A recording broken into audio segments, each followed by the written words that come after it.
So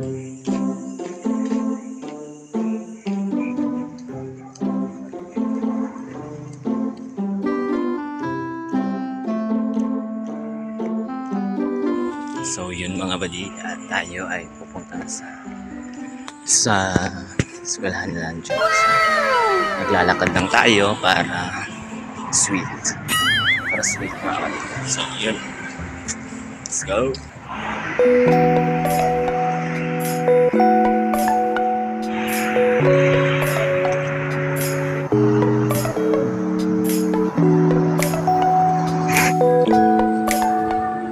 Ito mga buddy, dito na tayo sa eskwelahan nila Angela.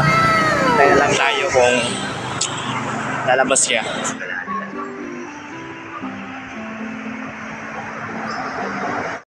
Meanwhile, gawas niya mga bading. Gawas niya mga bading. Habang tayo mga bading. Gawas. Yeah.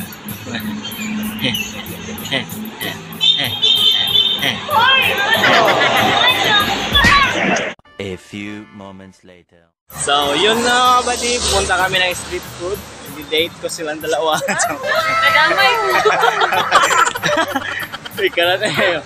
So, yun mga buddy, punta kami ng palengke. Ito third grade. Mali siya ang second kapit. Ay, grabe. O, dito kami sa bahala.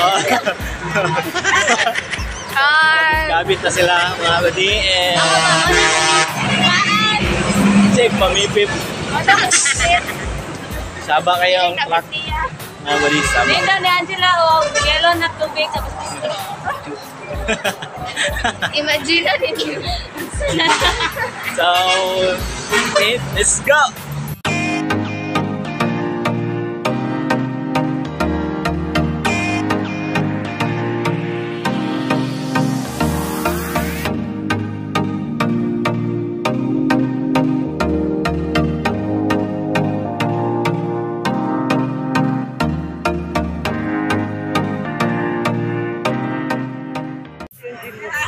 Kapait palit na siya.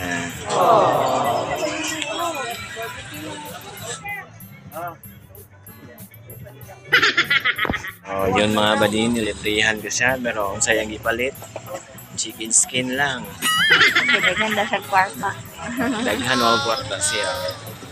So, nakaon mo quick og price yung ipalit. Ikaw na. Guys. Wala siya.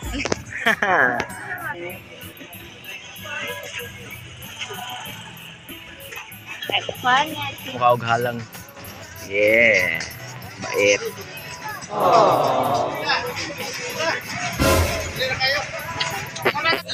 It will die.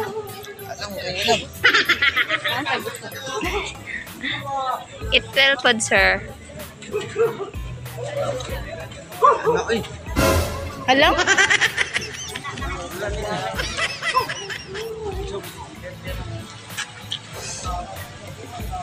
Paduol mo yun.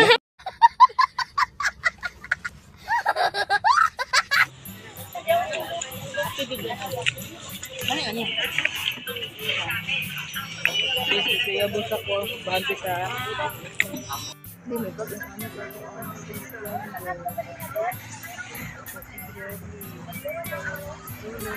Bindi na. Kain mga buddy. Nabusog sa tihada. Busog si Angela. Dahil sa ka-barbecue. Busog silang duha. Ginagawa. Tapos nakakaiyak lang talaga kasi sobrang halang ng binigay ni Angela sa aking mga buddy. And yun na parang may galit talaga siya. Naluko ko sa imo. Galit na galit siya mga buddy. Galit na galit. Gusto mo. Ano? Gusto mo malaki. So, konting date lang yun mga buddy. Next na naman. Dako. Nagkasunda ko. Kaso lang busy na siya mga buddy sa iyang eskwelahan karon. Struggle kay siya. Struggle ang madam. Wala nag-kitchen. Pag niyo per nakaluto na ko dyan kaduhan na. Kaya napakita kinini. Ganyan daw lamig kaya ang kulo sa lamig. Sa Angela sa bahay. So, nahalit na siya mga buddy. tapos na ang kaming date namin. So, everything you do it In love. Bye. Thanks, Oliver.